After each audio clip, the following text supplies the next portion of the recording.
We're back to the Neil Haley Show here on the Caregiver Dave Celebrity segment. I'm excited to welcome to the program Caregiver Dave Nassani. Dave, how are you? What's up, man? I'm doing great. Enjoying the sunshine in Southern California. It's freezing in Pittsburgh as always, and it is what it is. And I am so excited about our guest today, Dave. But just really quickly, Dave, it's just like, can you believe how quick this year's gone? 2021 is almost gone. I can't believe it. It's amazing. I mean, just last year I was making New Year's resolutions. Now I got to do it all over again. Yeah. Speaking of New Year's resolutions, I mean, I don't know. There's just so much that's going to be excited about 2022, but I'm excited to welcome again a just unbelievable artist, Tyler Ramsey. Tyler, thanks for stopping by. How are you, man? Oh, so happy to be here. I'm great. I could not be more excited about the new year, and this has been a great year for me. I know that everyone's had ups and downs. I've had a blast this year, I got to say. That's great. And that's the thing, is the ups and downs. Lose better than 2020, as everyone would say. So Tyler, starting out growing up, did you always want to be an artist growing up? You know what? I've always been artsy. Like I've always been creative, and I've always dabbled in stuff. But I was really kind of programmed to be a kind of like a trader on Wall Street, and I mean, really programmed for it. It's like I was thinking about when I was in sixth grade. I was picking stocks and everything, and I ended up going all the way. I got an internship on Wall Street and was offered a job when I graduated from college at Bear Stearns, which is now J.P. Morgan, and it was like this. It was a killer gig, and I turned it down. The day that I was offered the job, I turned it down because someone that morning took me on a tour of the Viacom building, and the Viacom building had MTV and like Nickelodeon, and it was just seemed like such a better life. Tyler, you probably saved your life by making that decision, because you would have probably ended up in one Wall Street, and we don't have to tell you what happened there. Everything. One World Trade Center is what I meant. I'm sorry. Oh my gosh, that's a completely different deal. You're right. Who knows what would have happened? Who knows what would have happened? That. Oh my gosh, I didn't even. You know what? I've never even thought about that. I've never made that connection. Yeah, that's where they're located. Yeah, you have a great point. A friend of mine made the same decision. He went to the Wharton Business School and prepared, and then he found out that he was adopted, and his whole life. So he ran to Hollywood and pursued his dream in acting. Otherwise, he would have been on World Trade Center as well. After he found out he was adopted, fascinating. Yeah, he went home to get the attaboys, and his mother said, "Yeah, he's not your father." Say what? Wow. So your story is one I'm sure that's different than that. Yeah. Yeah. So what made you so intrigued by that? So you were going to go that route and thought, okay, and now I just changed my mind. I'm going to shift this way. What intrigued you so much about that experience? I just had this moment where it really, like, at the time, MTV was like the coolest thing in the world. It was the coolest thing ever when I was shopping for work back then. And I went to go visit their offices, and there were people. I mean, like, I had just come from my spot where I was an intern, and I had the suit on, and it was kind of, it's a cool suit, but I was stuffy. It was hot outside. And I just remember walking in. It was such a breath of fresh air. The women were gorgeous. All the guys there had jeans and like ponytails and earring. I don't know. It was just seemed like everything was so cool. And I just had this moment where I realized that I was pretty confident I was going to make money doing whatever I chose. Yeah. And it just seemed, I thought, God, this seems like such a better lifestyle. This seems like so much better.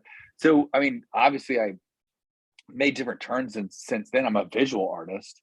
But I was really into writing, and I spent like 10 years making reality television shows. Oh, so wow. That's what I did for a while. Yeah. Oh, wow. Really splashy shows. It's like one was called Fear Factor. I used to work on all these music videos for MTV. I worked on a Britney Spears video. I'm very happy to see that she's free now.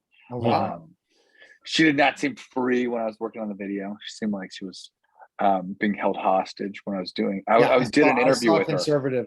Conservator, the documentary. And oh my gosh, I It's just crazy. couldn't imagine. And they really, and even though Britney made tons of money, they made the money. And ultimately, Britney kind of stunted her career because, you know, she's not ready to go on tour in Vegas and all that stuff. She's ready Yeah. to still be one of the top pop singers. And they just Yeah. basically put her in a way that's going to be the best for them to make the most money possible, not thinking of her career touring versus Yeah. really branding herself to the level that Yeah. she could have kept doing. Yeah. Yeah. Part So- of me, I also feel, I mean, I love discussing this, love discussing Britney. But part of me feels, who knows that maybe she was incredibly self-destructive. There's also a chance that she could have, you know, really hurt herself or destroyed her lives without it. Like, who knows what else went into it. I feel it's like her parents, like her father at least hasn't gone on and bashed her. I think he's like held himself together with a bit of class. So who knows what the other side of the story is, but like, what a bizarre situation. Yeah. So I told my friend about your artwork at the Win, and she lives in Vegas. She was very excited that we're talking to you today. But It's huge. how did your Giant. style? I mean, I see what it is now. How did it start, and what did it evolve into? So I I should say my grandfather is an artist. He only ended up making any money with art. He always was like ran an ad firm, and then also he had a company where he made like glass. He was really successful with created a company like they made glass cases for department stores. But he Wow. always thought of himself as an artist, and that really like rubbed off on me. And I would watch him paint and kind of like mess with all these oils and you know, different like thinners and stuff. And I gotta say, when I would watch him paint, I would just think, get after it. Like, stop with the mixing and the stuff. Just get after it. So when I first started, I literally kind of went the opposite direction of all of that, and I just started finger painting. Like I like my bread and butter for like 10 years were paintings that were finger painting or really action art, like oriented, like where I would maybe throw paint at a canvas or something. And so, but to answer your question, part of the reason that I kind of developed that style was in some ways out of Rebellion? impatience. No, it's like in some ways I didn't have the patience to sort of go through the process of art school, and I just felt like I had so much in me. I didn't want to slow down and take a beat, and so I really just kind of the first painting that I made, I think is like one of my favorites still. I gotta say, I really crushed it from the beginning. Did you do watercolors also? I love watercolors. I do watercolors now, but I didn't do them. I didn't start out doing those. My grandfather, he loved watercolors though. He was so into those. Since I mean, I've been at this for a while, but since starting, I've kind of like given myself and really even had instruction in kind of like very formal techniques, and I couldn't be happier with this with the style that I have now. It really kind of fits me. I like kind of really loud, splashy stuff. And Tyler, again, you made another leap, right? I mean, you were working with MTV, doing all these different things, and you totally changed your creative. Was that a challenge for you to just drop everything? I kind of remember the same thing I did. I walked away from professional wrestling at a younger age. I just said 1999 says, I'm done. I'm out. I'm not going to go back. And I went to say, I'm going to go back and become a teacher. So I did one of those strangest things. Now I'm back through entertainment again. So for you, like, do you miss it at all? Is that a hard thing? Oh yeah. I'll tell you what I miss more than anything is the camaraderie of a set. If you're making, especially reality television, I mean, it's like, there's nothing like a really exciting set or a really exciting crew when you're doing reality television. If you're really kind of like getting the story, it's like it's like working on a giant animal documentary and all the animals are doing stuff all the time. It's like, it really is fun. And it's like, it was kind of an adrenaline rush. I mean, I loved it, but I also didn't see it as I just knew, I felt like the ceiling wasn't something that I was interested in. Like the ceiling in that career wasn't something that I was like excited. Like, it's like the next step for me was to run, to be a showrunner. That seemed really stressful. And I was really around that world because I was interested in writing and telling stories. And, when you're in Los Angeles and you shop scripts around, there's something really lame about it, where it's like the next thing you know, you're having a normal conversation with someone, and not to be a douche about it, but somehow you just find that you are like, that reminds me of the lead character in my script. I mean, I find like that you kind of, best case scenario, you show someone your script, best case scenario, they're not going to get back to you for a couple of hours, if they read it that minute. And I just needed so much more immediate like recognition. And so visual arts like made so much more sense for me. So the painting behind you looks kind of watercolorish. How do you go from making a watercolor type of mural from a canvas, which is easy because you're doing it, but how do you transfer that to a wall, concrete? I mean, is it airbrush? Obviously, you can't do a watercolor on concrete. Sure. I suppose like you can obviously water down any kind of paint to do what you want to, and I think that there are you can get that attitude, kind of get the wall nice and wet, and as long as I think that let me be concise about this. It's all about layers. What you're asking is about layers. Now, you don't want everything dripping down, but if you plan everything beforehand, you can put those like watery layers down first, and then the heavier layers. As long as you put them on top, you can create whatever look you want. I do know what you're talking about. It's like there's certain things you can't do just because things run down when they're wet. But I don't know. I think with preparation, you can kind of achieve whatever look that you want. I think that's my answer. That's a whole new talent, a whole new art from going from the canvas to a mural on a wall. 100%. I think that murals and painting on walls, I think is like an incredibly exciting thing. And I love that ultimately a lot of it even though painting on walls is nothing new, I do like that there's this like underground graffiti element to it. Anytime I put like a bandana around my mouth as I'm getting ready to paint, I feel like such a rebel. Even if I'm doing some kind of corporate gig, it just makes you feel like a rebel, like a bandito. I bet you have a new appreciation for Leonardo da Vinci and all the artists who did paintings on the ceilings in the great cathedrals. Can you imagine? I mean, what he had to do to paint that chapel is, I mean, it gives me a headache to think about. It's like I have no interest in painting on ceilings. That is not something I would be remotely interested in. But I'll tell you what else is like. I'll be honest.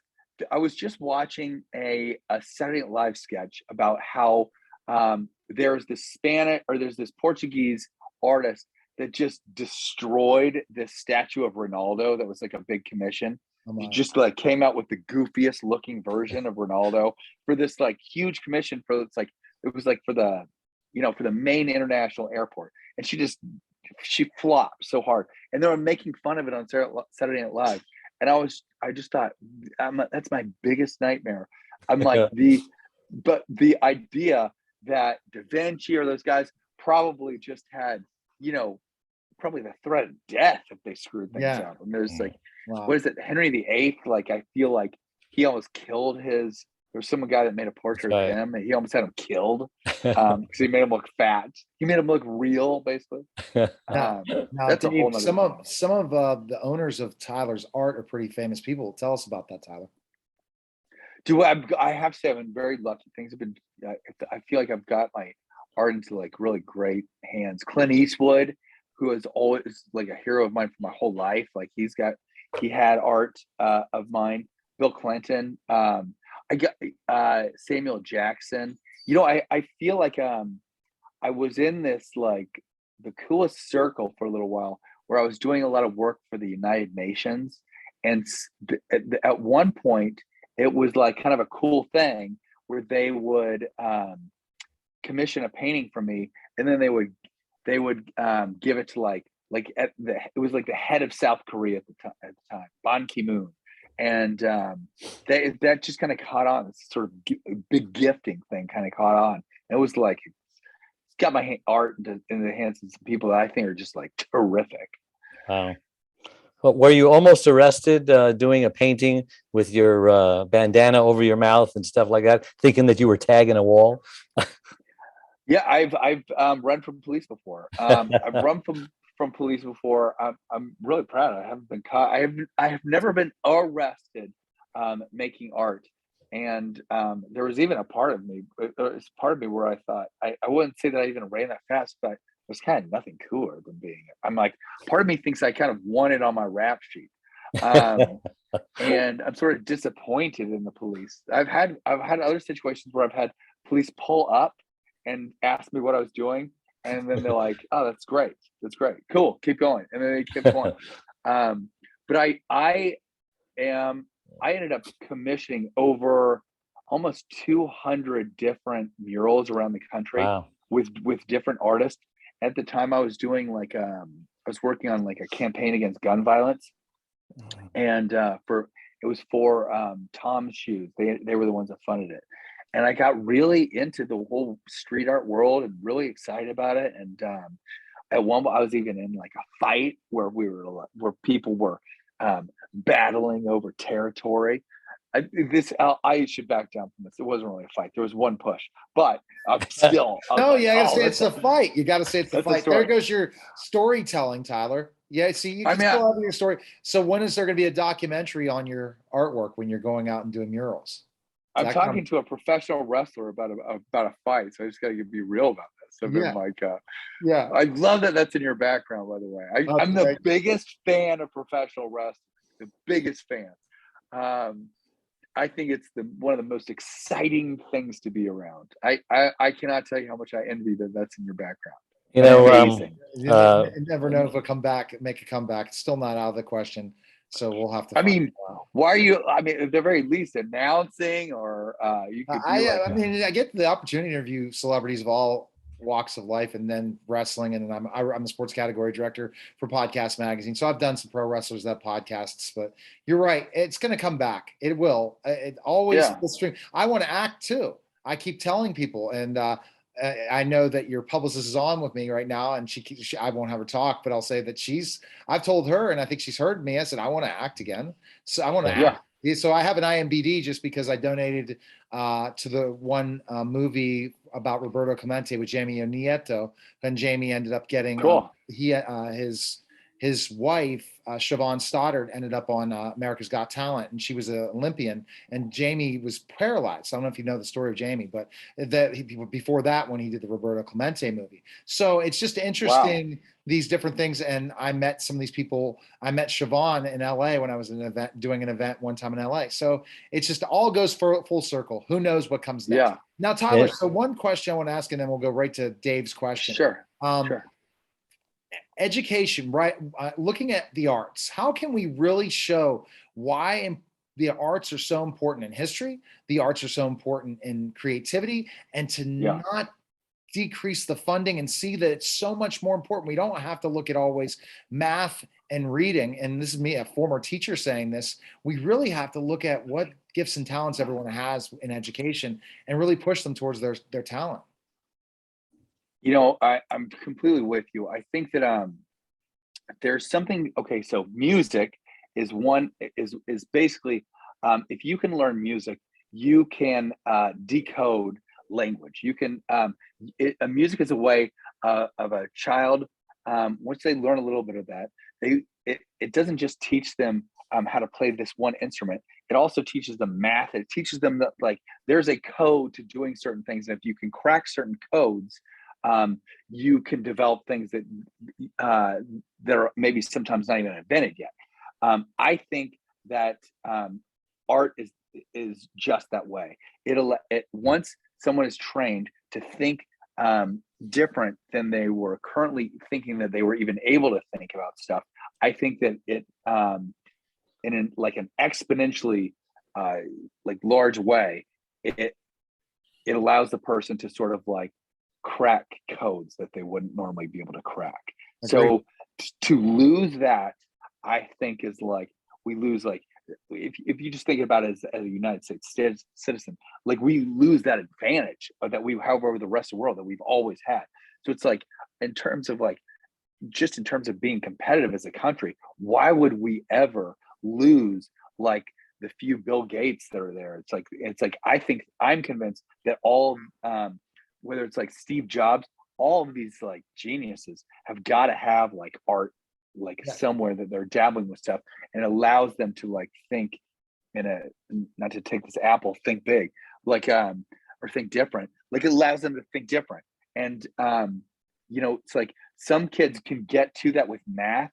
I personally think that art is like math in that it creates the ability for an individual to speak in a different language than they knew in their head before, and is able to like grow their head. So it's like why we would ever do away with that seems insane to me. That's so true. All right, Dave has his questions involves caregiving. Go ahead, Dave. One last comment before I do that. Graffiti. I can imagine how much money governments spend to remove graffiti. Why don't they just commission people like you to do a mural?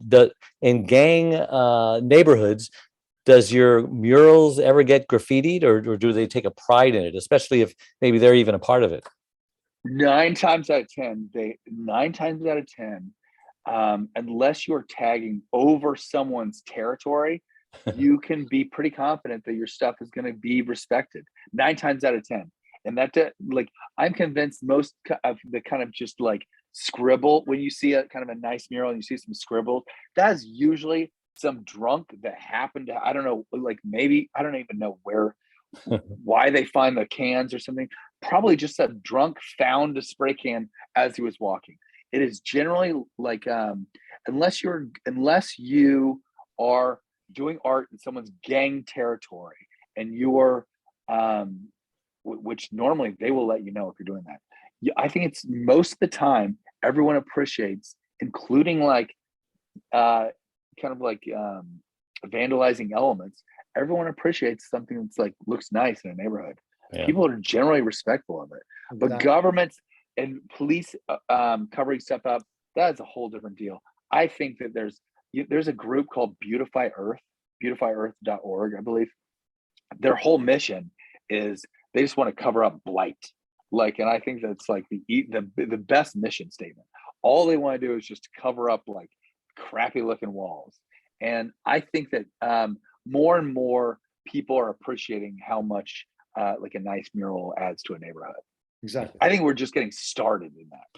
All right. My question here. I'm a caregiver. My wife had a stroke 25 years ago when I was relatively younger than I am now, but she reinvented herself. You know, it was a grief period, of course, but now she is amazing. She makes us normal people look like whiners and complainers.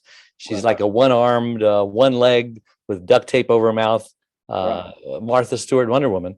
And so my mission now is to go around helping caregivers to survive, because it's a tough job. I made a lot of mistakes. I want to teach people not to make the same mistakes I did. I created caregiverdave.com. They've got a movie that they're making about my life as we speak.